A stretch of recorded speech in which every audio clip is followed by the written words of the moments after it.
What's up, everybody? This week I'm experimenting with the Zorn palette. If you haven't heard of it before, it's named after a Swedish painter from the 1800s named Anders Zorn. I'd heard of it before, but I'd actually never tried it. Essentially, he painted with a very limited palette, only 4 colors. The colors he used were yellow ochre, vermilion, ivory black, and lead white. And of course, he worked in oils. I'm going to be using acrylics and modifying the palette a little bit. I'll be swapping out yellow oxide for the yellow ochre and cadmium red light for vermilion. I'll also use ivory black and titanium white as opposed to lead white. I'm going to try as best I can to explain the method I use to mix up all these colors. This chart is a good reference if you want to pause the video to get an idea of what was done. The colors don't match exactly. Obviously, this is a digital version, and I just sampled the colors as best I could. But it gives you a good idea of the method I followed for each row and column. I'll go into details with the first column to hopefully explain it, and it'll make more sense. And then you can use that method to apply it to each of the remaining columns, with the exception of the last three. The last 3 columns on the right, I just experimented and sort of made up my own ideas. I just chose some of my favorite colors and played around with them, mostly just to see how they look next to each other. So this looks like a confusing mess, and it's actually not as hard as it looks. I may have made it worse by trying to explain it. Essentially what you do is, for all of the squares at the top row, you start with a base color. In this instance, it's the very first square of the very first column, and the base color is 100% yellow oxide. For the next 4 squares down, you essentially mix white with that base color. And the ratios are laid out here, but it's 25% white for the second square, 50% white for the third, 75% white for the fourth, and then kind of a guesstimation, about a 90% white for the fifth. This is where it's a little bit tricky, but not really.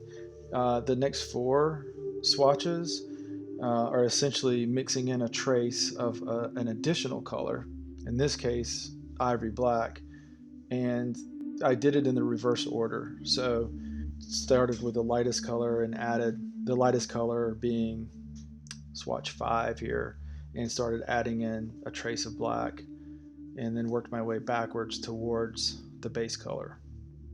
And the last 3 swatches at the bottom are the base color plus that additional color, but in more concentrated form. If you guys have any questions, just hit me up in the comments. I'll actually add a link to a website where I got the original chart from, although I modified it a little bit for my own purposes. But there's a whole article there about how to do this, and hopefully that'll help it make sense.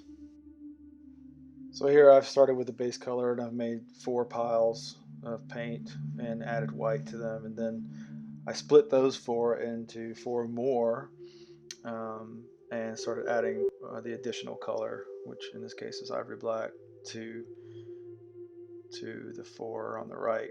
Then I took the ivory black and started mixing it into the base color and made up 3 swatches with a little bit more of the additional color. In this case, it got darker every time, but in some cases your additional color is red or yellow, and so it won't necessarily get darker, but it will get more intense.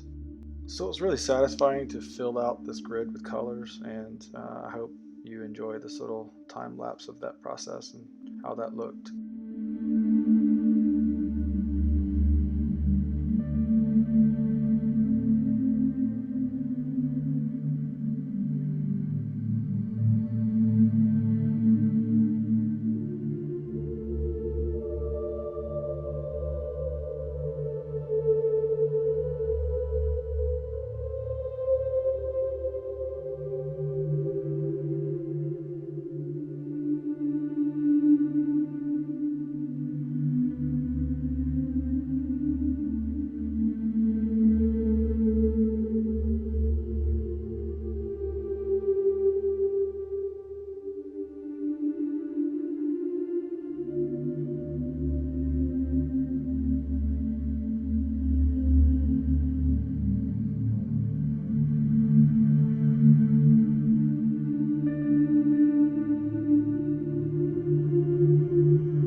was really excited to do this, and it turned out better than I expected.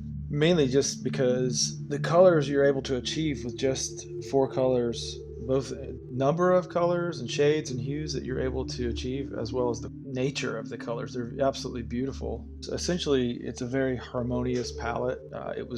It's pretty exciting and eye-opening to experiment with it. So yeah, thanks for watching. Hope you enjoyed it. Be interested to know if you guys try it yourself, how it turns out. Leave me a comment. Let me know.